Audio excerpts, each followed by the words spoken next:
Hey guys, welcome to Perfect Blends Kitchen. It's Tamara here, the queen of sauces. So today guys, I wanted to talk to you about the importance of washing your meat, cleaning your meat before you cook it. So according to the CDC, it states that they do not recommend for people to tamper and wash their meats because they are afraid that people are going to spread the germs. These germs are called Salmonella, E. coli, and many different names that are very scary. So they are afraid that people will spread these germs throughout their surfaces, throughout their kitchens, including their sinks. So what they state is that they would like for people to just open the package and rinse it lightly or gently, and then pretty much you can cook it right away. You can season your meat, stick it in the oven, deep fry it, whatever you decide to do. But the way I was raised, I was taught to pretty much clean your meats thoroughly. And what we mean by that is using acid base to pretty much help kill most of the bacteria that lives in the surface of these meats. As we know, all meats carry bacteria, they all carry some type of germ, and I don't think that we should be ingesting that when there are ways to rinse some of this stuff out of your meat.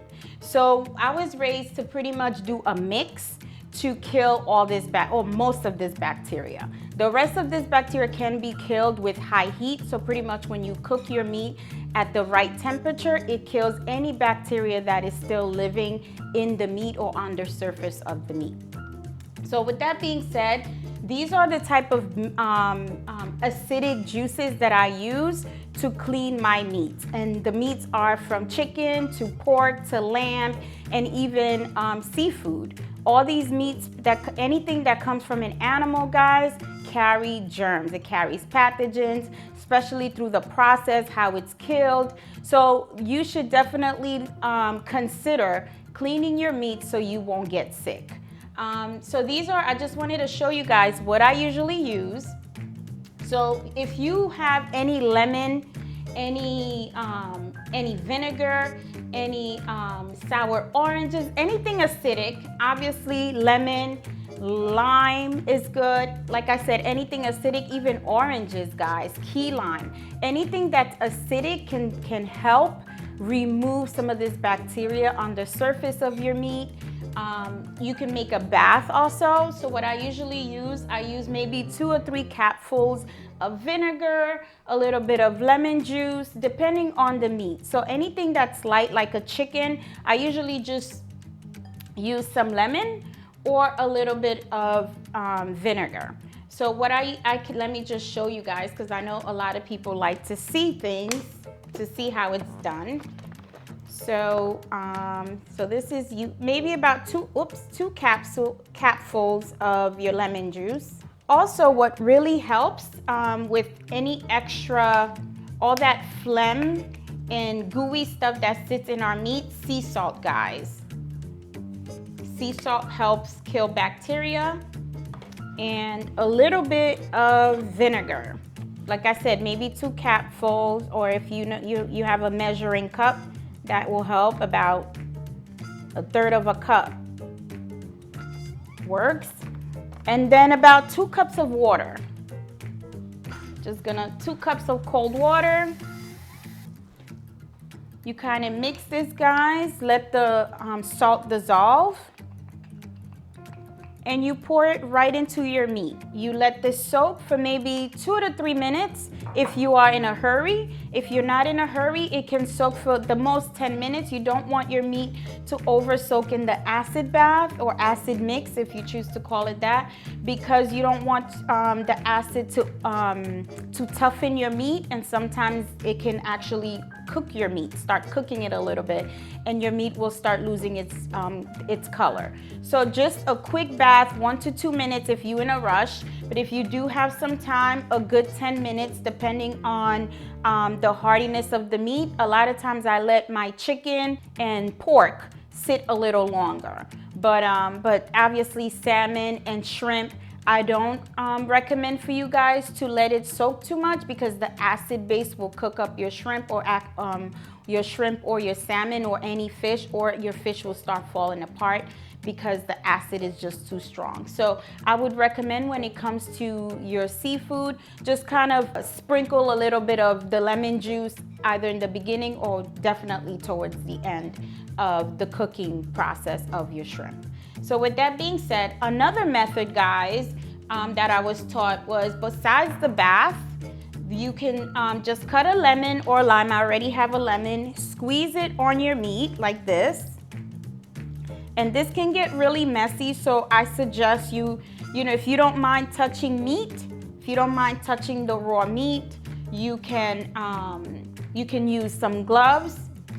I don't mind, so I like to, you know, get in there, take your lemon or your lime and just pretty much rub it all over your meat.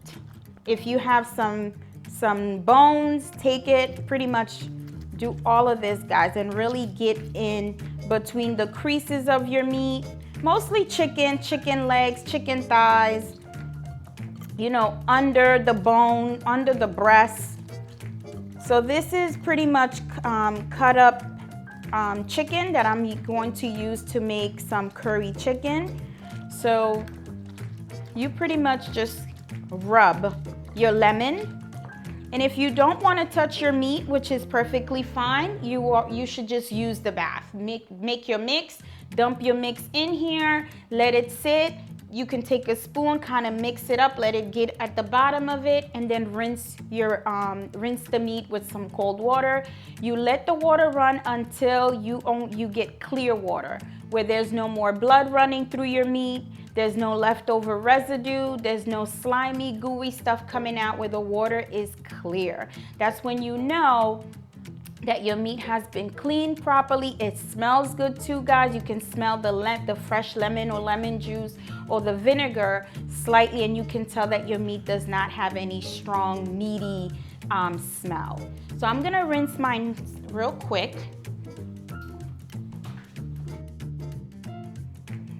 All right, guys, so I gave this meat about 2 washes, 2 nice cold washes. I let the water run until, you know, there was no more red coming out.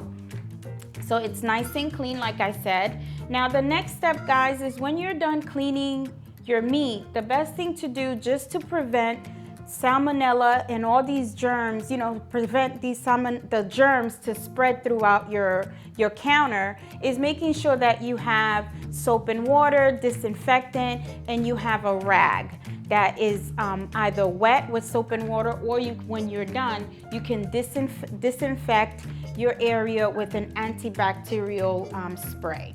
Okay, and also making sure you clean your sink thoroughly, making sure that you know anything that you had touched, that you can remember to wipe it. Now the best way to prevent any of this spread is to have all your ingredients out, you know, ahead of time, just so you're not touching everything around your kitchen, so you don't spread these germs, so you don't get sick. So if those are the short, brief things that you can do to prevent yourself from getting food poison, prevent, you know, your family from getting food poison at home, which is another concern. People don't just get food poison at restaurants, unfortunately, guys. Is that it's across the border. People get food poison at restaurants and at home.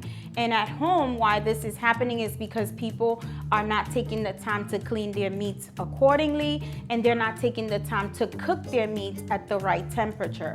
So this is why people, you know, end up in the hospital with really bad stomach ache, headaches, vomiting, diarrhea, and sometimes, guys, some of these germs, by you getting them, can cause death. So this is why it's important for you to clean your meats. I know it's a huge debate. I hope people do not get offended if, you know, they're accustomed to just rinsing their meat. If that works for you, that is fine. I am just talking to those that sometimes are a little concerned. Maybe you buy meat, it doesn't smell right, and you're just throwing it out, and you're not sure whether it's spoiled or it's expired or whatever the case may be. So, but when you're unsure, you should rinse your meat properly, not just cold water, guys, and then just rinse it off. Don't be afraid to, you know, use the proper acidic products that can help remove these things, and then you can cook comfortably where you feel good about what you're cooking, you feel good about what you're gonna eat or what you're gonna serve to someone, okay guys? So with that being said, that's pretty much it. If you guys have any questions, you can DM me and I can, you know, do my best to answer your questions. But I hope you guys like this video. Please like, give it a thumbs up, subscribe, share it with family and friends, and we will see you guys next time. Bye.